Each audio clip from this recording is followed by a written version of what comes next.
Hello friends, welcome to previous classes. मैं हूं मनीष और आज हम लोग देखने वाले हैं राजनीतिक सिद्धांत, जो कि हमारा क्लास 11th का टॉपिक है। और क्लास 11th में चैप्टर 2 देखने वाले हैं हम लोग, स्वतंत्रता। और स्वतंत्रता से लेकर के जितने भी क्वेश्चन MCQ बनते हैं NCERT बुक में, जो डायरेक्ट एग्जाम में पूछे जाते हैं, उन सारे क्वेश्चन को इस वीडियो में इंक्लूड किया गया है। तो वीडियो को बिना स्किप किए बिल्कुल देखते रहें। आगे हम लोग देखते हैं कि पहला क्वेश्चन हम लोगों का कि वोट देने का संबंध किस स्वतंत्रता से है। वोट देने का जो संबंध है वो किस प्रकार के स्वतंत्रता से है कि भारत में रहने वाले प्रत्येक नागरिक 18 वर्ष से ऊपर की आयु हो जाने के बाद में वो वोट डाल सकता है। और ये जो स्वतंत्रता है हमें, ये किस प्रकार की स्वतंत्रता है? सामाजिक स्वतंत्रता है, राजनीतिक स्वतंत्रता है, प्राकृतिक स्वतंत्रता है या आर्थिक स्वतंत्रता है?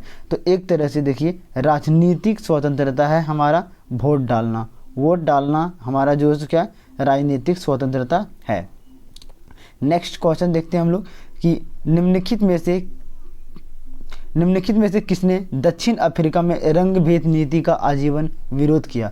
आप भी जानते हैं कि दक्षिण अफ्रीका में जो है सो काले और गोरे लोगों को लेकर के रंग भेद की नीति चल रहा था। और नेल्सन मंडेला वहाँ का जो नेता था, उन्होंने हमेशा जो है सो पूरे जीवन इस रंग भेद नीति का विरोध किया है। हालांकि इस विरोध के कारण उसको जेल में भी डाल दिया गया था और लगभग 28 वर्षों तक जो है जेल में रहना पड़ा था। तो इसका सही आंसर क्या हो जाएगा? नेल्सन मंडेला, है ना। तो निम्नलिखित में से किसने दक्षिण अफ्रीका में रंगभेद नीति का विरोध पूरा जीवन किया था, आजीवन विरोध किया था? तो वो जो सब लोग कह सकते हैं कि नेल्सन मंडेला जी थे। थर्ड क्वेश्चन है कि 20वीं शताब्दी को किस एक महान व्यक्ति की आत्मकथा का शीर्षक लॉन्ग वॉक टू पीस है? ये जो लॉन्ग वॉक टू पीस है एक बुक है, और ये जो बुक है ये किस व्यक्ति के ऊपर लिखा गया है? ये बुक नेल्सन मंडेला के ऊपर में लिखा गया है, उसकी आत्मकथा के रूप में लिखा गया है, ताकि उसकी जर्नी शुरू से लेकर के किस प्रकार से रंगभेद नीति का विरोध किया, कहाँ पे कितने वर्षों तक जेल का सामना करना पड़ा, इन सभी पॉइंट को उस बुक में जो सो लिखा गया है। आगे हम लोग देखते हैं कि स्वतंत्रता विरोध की अनुपस्थिति है। यह कथन जो है सो किसके द्वारा दिया गया है? हॉब्स के द्वारा, हीगल के द्वारा, या हॉनर्स के द्वारा, या हम के द्वारा? ये जो बात है कि स्वतंत्रता विरोध की अनुपस्थिति है, ये कथन हॉब्स के द्वारा दिया गया है। तो इस क्वेश्चन को आप बिल्कुल याद रखेंगे, क्योंकि ये एग्जाम में पूछे भी जा चुके हैं। अंग सान सू की का बुक का नाम क्या है? अंग सान सू की बुक का नाम जो है सो क्या है? और इसकी जो बुक का नाम क्या? फ्रीडम अगेंस्ट फियर है, या फ्रीडम फाइट है, या फ्रीडम फॉर फियर है, या फ्रीडम है? तो इसका जो सही जवाब हो जाएगा वो हो जाएगा फ्रीडम फॉर फियर, भय से मुक्ति जो है सो अंग सान सू की का बुक का नाम है भय से मुक्ति। कोई भी इंसान भय से मुक्ति किस प्रकार से पाया जा सकता है। नेक्स्ट क्वेश्चन है हमारा कि किसने फ्रीडम फॉर फियर, भय से मुक्ति नामक पुस्तक को लिखा है? तो अभी हम लोगों ने देखा था कि अंग सान सू की ने जो है सो इस पुस्तक को लिखा है, और इसी के ऊपर ये पुस्तक है ना। किसके ऊपर पुस्तक है? ये फ्रीडम फॉर फियर के ऊपर है, भय से मुक्ति हम लोग किस प्रकार से पा सकते हैं, इसके ऊपर है। गांधी जी ने हिंद स्वराज नामक कृति लिखी थी। गांधी जी ने हिंद स्वराज नामक कृति लिखी थी, और ये जो कृति थी ये कब लिखा गया था? 1910 में, 1909 में, 1907 में, या 1906 में? ये जो कृति लिखी गई थी, ये कृति को 1909 ईस्वी में जो है सो लिखा गया था। आगे हम लोग देखते हैं 8 नंबर क्वेश्चन कि निम्न राजनीतिक स्वतंत्रता का एक पहलू है। इनमें से कौन राजनीतिक स्वतंत्रता का पहलू है? राजनीतिक स्वतंत्रता का पहलू कौन सा है, इसके बारे में हम लोग को बताना है। पहला है धर्म अपनाने की स्वतंत्रता, व्यवसाय करने की स्वतंत्रता, मत देने की स्वतंत्रता, और जीवन व्यतीत करने की स्वतंत्रता। तो राजनीतिक जो स्वतंत्रता है ये वो यहाँ पे आ जाएगा, मत देने की स्वतंत्रता, वोट डालने की स्वतंत्रता, जो सो राजनीतिक स्वतंत्रता कहलाता है। व्यवसाय करने की स्वतंत्रता मतलब बिजनेस करने की स्वतंत्रता मिलना चाहिए। ऐसा नहीं कि कोई व्यक्ति हम बिजनेस अगर कर रहे हैं तो कोई व्यक्ति के द्वारा हमारे ऊपर दबाव नहीं बनाना चाहिए। अगर कोई व्यक्ति हमारे ऊपर दबाव बनाता है तो हमारे प्रशासन जो है उस पर कार्रवाई करेगा। धर्म अपनाने की स्वतंत्रता, हम अपनी स्वेच्छा के अनुसार कोई भी धर्म को मान सकते हैं, वो हमारे ऊपर डिपेंड करता है कि हम किस धर्म को मानना चाहते हैं। अगर हम धर्म परिवर्तन भी करना चाहते हैं, इसमें सरकार कोई भी हस्तक्षेप नहीं कर सकता है। जीवन व्यतीत करने की स्वतंत्रता, हर एक व्यक्ति जो पृथ्वी पर जन्म लिया है उसको जीवन व्यतीत करने की स्वतंत्रता है। अगर कोई व्यक्ति उससे उस स्वतंत्रता को छीनता है तो उसके ऊपर कानूनी कार्रवाई किया जाएगा और फिर उस व्यक्ति को जो सो जेल भेजा जा सकता है। 9 नंबर क्वेश्चन है हमारा कि किस प्रकार के संघर्ष के लिए नेल्सन मंडेला, अउंग सान तथा महात्मा गांधी ने बहुत जो सो महत्वपूर्ण योगदान दिया है।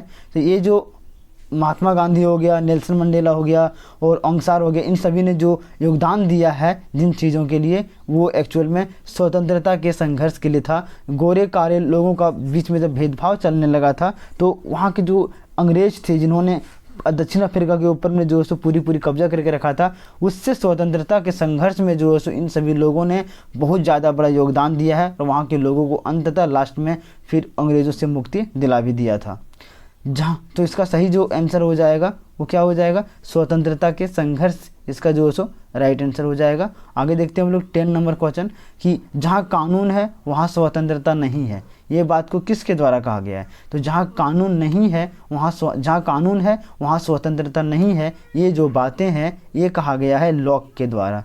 ये ग्रीन ने नहीं कहा है, हॉब्स ने नहीं कहा, मैकाइवर ने नहीं कहा, ये लॉक ने कहा है कि जहाँ कानून है वहाँ स्वतंत्रता नहीं है।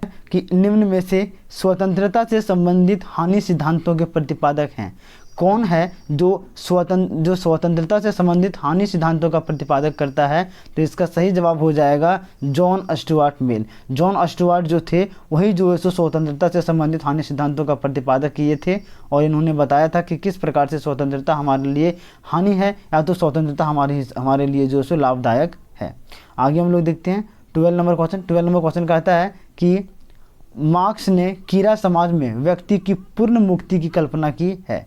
मार्क्स ने कीड़ा समाज में व्यक्ति की जो समाज की जो व्यक्ति था उनकी पूर्ण मुक्ति की कल्पना की है। और ये जो कहा ये पूंजीवादी समाज में किया था, समाजवादी समाज में किया था, वर्गविहीन समाज में किया था या वर्गहीन युवा राज्यहीन समाज में किया था। तो इसका सही जवाब हो जाएगा पूंजीवादी समाज। उन्होंने जो सो पूंजीवादी समाज में जो सो इस प्रकार का काम किया था। आगे हम लोग 13 नंबर क्वेश्चन देखते हैं कि व्यक्ति पर बाहरी प्रतिबंधों के अभाव को क्या कहेंगे। तो किसी भी व्यक्ति के ऊपर जो बाहरी प्रतिबंध लगाए जाते हैं, मतलब अगर किसी के ऊपर प्रतिबंध का अभाव है, प्रतिबंध नहीं लगा हुआ है, तो कहेंगे कि वो व्यक्ति जो है सो पूरी तरह से स्वतंत्र है। अगर कोई व्यक्ति के ऊपर में कोई भी बाहरी प्रतिबंध नहीं लगा हुआ, किसी भी व्यक्ति का दबाव नहीं है, किसी भी व्यक्ति के द्वारा कोई भी जो है सो या भाव का बात किया जा रहा है, कोई भी भाव नहीं है, तो उस समय कहेंगे कि स्वतंत्रता है। उस व्यक्ति को पूरी स्वतंत्रता है कि कहीं जा सकता है, खा सकता है, पी सकता है, घूम सकता है, पढ़ लिख सकता है, नौकरी कर सकता है, वोट डाल सकता है, ये सारी स्वतंत्रता उसको है। आगे देखते हैं हम लोग 14 नंबर क्वेश्चन।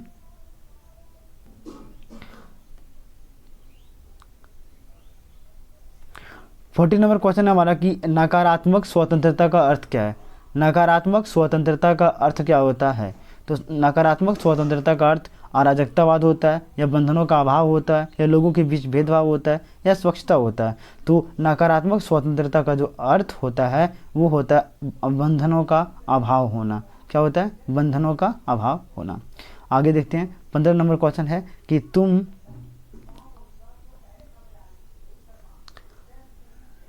तुम जो कहते हो मैं उसका समर्थन नहीं करता, लेकिन मैं मरते दम तक तुम्हारे कहने के अधिकार का जो सो बचाव करूंगा। ये कथन जो सो किसके द्वारा दिया गया है। ये कथन जो सो वॉल्टेयर के द्वारा दिया गया था कि तुम जो कहते हो मैं उसका समर्थन नहीं करता, लेकिन मैं मरते दम तक तुम्हारे कहने के अधिकार का जो सो बचाव करता रहूँगा। ये कथन जो सो वॉल्टेयर ने कहा था और ये इंपॉर्टेंट क्वेश्चन भी बन जाता है।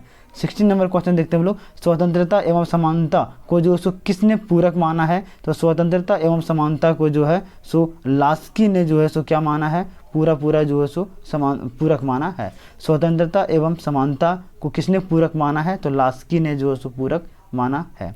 आगे देखते हैं 70 नंबर कि कौन से सरकार व्यक्ति के ऊपर जो है सो कम से कम प्रतिबंध लगाती है। तो लोकतांत्रिक सरकार जो है सो व्यक्ति के ऊपर कम से कम प्रतिबंध लगाती है, क्योंकि लोकतांत्रिक में जो है सो सरकार जो जनता के द्वारा खुद चयन किया जाता है। आगे देखते हैं हम लोग 18 नंबर क्वेश्चन है कि स्वतंत्रता की रक्षा के लिए निम्न का होना जरूरी नहीं है।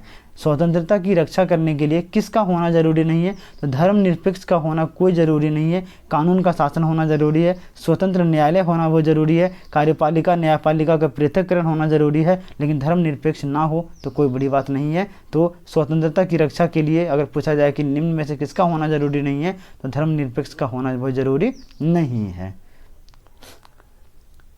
ये 18 क्वेश्चन था हमारे इस सीरीज में, और जितने भी एनसीईआरटी बेस्ड क्वेश्चन बनते हैं ये सारे क्वेश्चन इसमें ऐड किया गया था।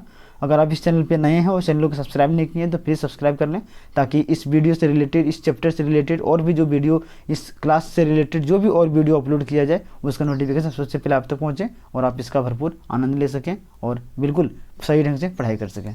Thanks for watching. फिर मिलते हैं नेक्स्ट वीडियो में, तब तक के लिए धन्यवाद। हंसते रहिए, खेलते रहिए और पढ़ते रहिए। बाय।